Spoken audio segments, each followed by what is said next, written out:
Assalamualaikum warahmatullahi wabarakatuh. Perkenalkan, nama saya Widya Novitasari dengan NIM 2101020065.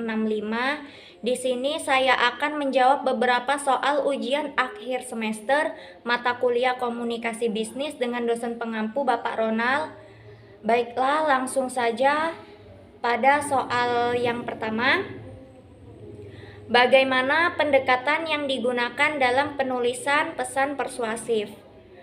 Pendekatan langsung dan tak langsung adalah dua jenis pendekatan yang dapat digunakan dalam penulisan pesan persuasif. Pendekatan langsung biasanya digunakan dalam pesan persuasif jika tujuan utama dari pesan tersebut adalah untuk meminta atau mengajukan permintaan secara langsung kepada pembaca.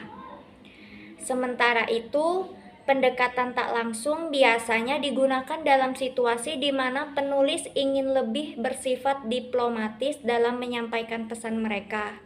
Dalam pendekatan ini, penulis cenderung membangun hubungan emosional dengan pembaca atau membuat mereka terlibat secara pribadi dengan pesan yang disampaikan. Yang kedua, bagaimana etika kombis yang berlaku dalam perusahaan? Yang pertama, gunakan bahasa yang sesuai atau formal. Dalam berkomunikasi, tentunya yang menjadi sorotan utama yaitu pemilihan bahasa yang digunakan dalam berkomunikasi antar karyawan maupun dengan pimpinan. Sebaiknya pemilihan bahasa menggunakan bahasa yang formal, karena bahasa formal merupakan bahasa yang paling aman dan memiliki kesan untuk rasa saling menghargai di dalamnya. Yang kedua, memastikan intonasi suara yang jelas untuk menghindari kesalahpahaman. Intonasi yang jelas akan menimbulkan berjalannya komunikasi dapat berjalan dengan baik. Karena intonasi yang kurang jelas dapat menyebabkan pesan yang disampaikan tidak dapat diterima dengan baik atau miscommunication, sehingga ini menyebabkan kesalahpahaman. Yang ketiga, antusias dalam berkomunikasi dengan lawan bicara.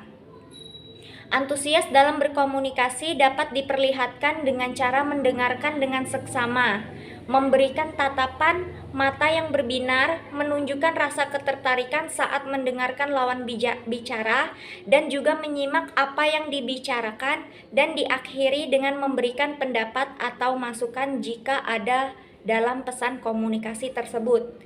Yang keempat, jangan berbicara arogan, karena dapat menyebabkan adanya kesalahpahaman. Mendengarkan dengan seksama dan memberikan tatapan mata dalam berkomunikasi merupakan cara yang baik digunakan dalam beretika dengan karyawan maupun dengan atasan. Tetapi dalam menanggapi atau memberi masukan saat berkomunikasi dengan mengeluarkan kemampuan ilmu yang kita miliki, meskipun dirasa bahwa kita lebih pintar terhadap lawan bicara, hal tersebut yang harus dihindari, karena hal tersebut akan menjadi sangat arogan untuk didengar dengan lawan bicara dan dapat menyebabkan adanya kesalahpahaman antar pihak. Yang kelima, berhati-hati dalam menggunakan bahasa tubuh dan juga ekspresi wajah agar tidak menyinggung lawan bicara. Ekspresi-ekspresi tertentu dapat dianggap sebagai suatu tanda bagi lawan bicara, sehingga harus berhati-hati dalam memperlihatkan bahasa tubuh dan juga ekspresi wajah dalam berkomunikasi supaya tidak memunculkan sikap atau ekspresi yang dapat menyinggung lawan bicara atau sebaliknya. Yang keenam, menjaga sikap profesional. Sikap profesional merupakan salah satu cara untuk menjadikan kita lebih dihargai dalam berkomunikasi. Tidak diperbolehkan mencampurkan masalah pribadi dengan permasalahan yang terjadi di perusahaan. Hal ini dapat berakibat mengganggu kinerja di perusahaan. Yang soal ketiga, bagaimana hubungan komunikasi bisnis dengan akuntansi? Dari sudut pandang dunia akuntansi, komunikasi bisnis sangat penting karena dengan komunikasi bisnis yang baik, kita menciptakan ruang kerja yang hidup dan mudah bagi kita untuk mencapai tujuan akuntansi mengumpulkan, mengidentifikasi, mengklasifikasikan, dan melaporkan transaksi dan kejadian. Yang pertama itu pengumpulan informasi. untuk mengumpulkan data yang diperlukan dalam proses akuntansi, komunikasi yang efektif antara berbagai departemen dan unit bisnis sangat penting.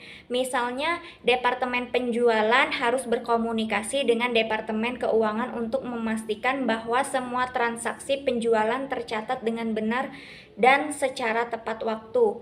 Yang kedua, itu identifikasi dan klasifikasi. Komunikasi yang baik memungkinkan akuntan untuk mengidentifikasi dan mengklasifikasikan transaksi yang tepat. Ketika ada ketidakjelasan atau kebingungan tentang bagaimana suatu transaksi harus dikategorikan, komunikasi yang efektif memungkinkan pihak terkait untuk berkolaborasi dan mencapai pemahaman yang jelas. Selanjutnya itu pelaporan keuangan. Komunikasi bisnis yang baik memainkan peran penting dalam proses pelaporan keuangan. Akuntan harus dapat mengkomunikasikan informasi yang relevan dengan jelas dan akurat dalam laporan keuangan agar pengguna laporan dapat memahami posisi keuangan dan kinerja perusahaan. Baiklah, itulah hasil jawaban saya dari soal-soal ujian akhir semester mata kuliah komunikasi bisnis. Saya akhiri. Wassalamualaikum warahmatullahi wabarakatuh.